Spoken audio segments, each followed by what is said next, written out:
espresso.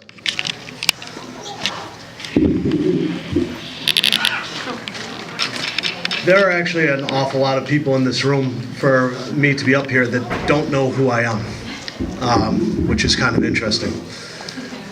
My name is Christopher Thornycroft. I am Isadora Angel's husband, which just by that connection means that I have had Tom LeConte on my couch for the better part of 6 years. Which I bought from him, actually. Which I was going to sell back to him for $100. It was a pleasure always to open my door to find him at usually about 7 o'clock in the morning on a Sunday, ready for his 5-hour nap before the Bears game, in various states of mind. Over the time that Tom would come over to our apartment, and I would go over to his, we wrote together, we ate together, we drank together, we talked, we argued, and I even got to hit him with a couple of punches. And that was very important. So I have to make sure, I have only one way that I can prove to you that I was this close with our good friend Tom LeConte.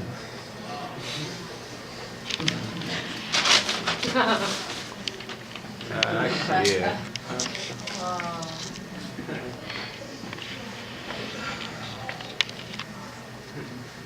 Because I found this at my house. First off, I would like to thank everyone very much for attending. I'd like to thank Mary very, very, very much for allowing me a couple of moments to speak. My pleasure. I think the last couple of weeks have been very, very, very difficult for everyone. And before I go any further, I'd just like to thank everyone here for so immediately and so eloquently expressing your love for Tom.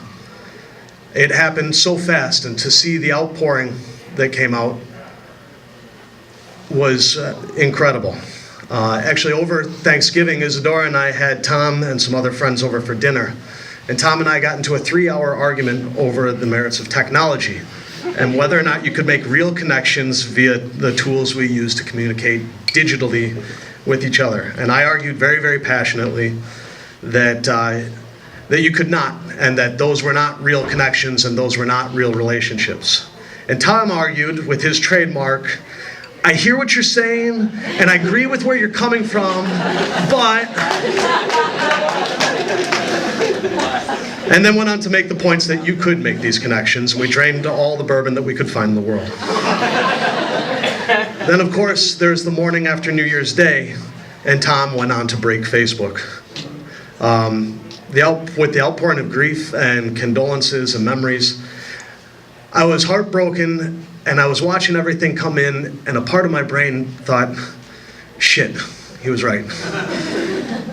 I miss Tom LeConte all the time, but mostly I miss the possibility of him. I miss the chance that Tom will show up at my apartment full of life and 3 or 4 new loves. Stories of the various women of Chicago's public transportation. I miss Tom playing with my dog. I miss Tom playing with my children. I miss the fact that he would go out dancing with Isadora so that my worn out ass could sleep. And I know everyone in this room misses Tom. And I know that we wish he was here. But I remember that besides just being the greatest dancer in Chicago,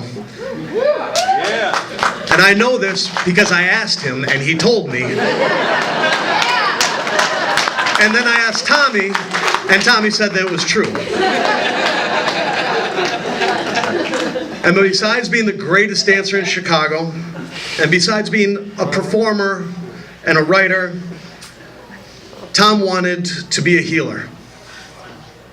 This was his overriding dream, to heal what was hurting a person or a community, and maybe someday something more. It's hard to remember that now while we stand together in mourning, but ultimately Tom wanted to heal people, and he wanted to heal us, the people in this room. It's not easy, but I do think it's important to remember this when remembering him. So there are no more arguments because he ended them. I can't punch him anymore because he slipped out of reach. There's everything left to say, and all I can do is leave him with goodbye, my friend. Thank you.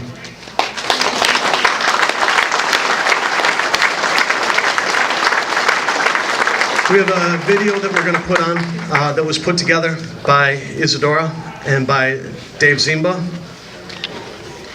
Someone could help out with the lights.